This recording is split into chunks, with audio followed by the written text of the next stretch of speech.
बेटी का कन्यादान कर दिया आपने, अब वो दान हो गया, दान की हुई चीज आप नहीं ले सकते। इसलिए हमारे यहाँ बेटी का कन्यादान जब हो जाता है और जब बेटी के ससुराल जाना पड़ जाए या बहन की ससुराल जाना पड़ जाए तो हम क्या करते हैं, वहाँ कुछ खाते नहीं, यदि खा लिया तो उसके नाम का पैसा देकर आते हैं, क्योंकि हमने कन्यादान कर दिया है। दान की हुई वस्तु पर हमारा अंतर नहीं, क्योंकि दान के बाद वस्तु पराई हो जाती है और पराई वस्तु का उपभोग नहीं करना चाहिए। तो इसलिए हम कन्यादान के बाद बेटियों का ये नहीं खाते, तो पिंडदान भी नहीं लेते, ये दोष है। दूसरी बात, यदि लड़का नहीं केवल लड़की है, ऐसी स्थिति में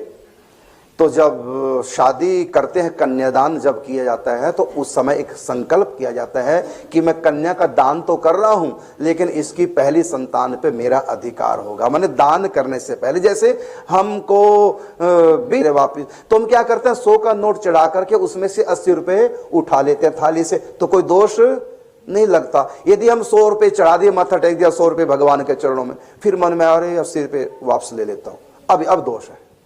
तो दान करने से पहले, कन्यादान करने से पहले यदि आपने संकल्प किया कि मैं कन्यादान तो कर रहा हूं, लेकिन इसकी पहली संतान पे या पुत्र पे मेरा अधिकार है, मैं गोद लूंगा, इसलिए बेटी की संतान होने के बाद भी वो नाना की संतान कहलाएगी और वो जमाई के गोत्र की न कहला करके अपने नाना के गोत्र की वो संतान कहलाएगी, वो पिंडदान कर सकती है। इसलिए कन्यादान से पहले यह संकल्प करना पड़ता है कि कन्या की प्रथम संतान पर मेरा अधिकार है।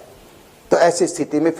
और ये भी शास्त्र में कि आपातकाले मर्यादा नास्ति, यदि आपका कोई भाई नहीं है, आप बहन है, माता पिता के पास रह सकते हैं, उनकी सेवा कर सकती हैं, इसको बोलते हैं आपधर्म, क्योंकि माता पिता के पास कोई और संतान नहीं है, इकलौती लड़की है, तो इसलिए लड़की माँ बाप की सेवा कर सकती है और माता पिता को भी कोई दोष नहीं लगता, क्योंकि आपातकाले मजबूरी है, इसमें कोई दोष नहीं। इसका नाम है आपातकाले मर्यादा नास्ति।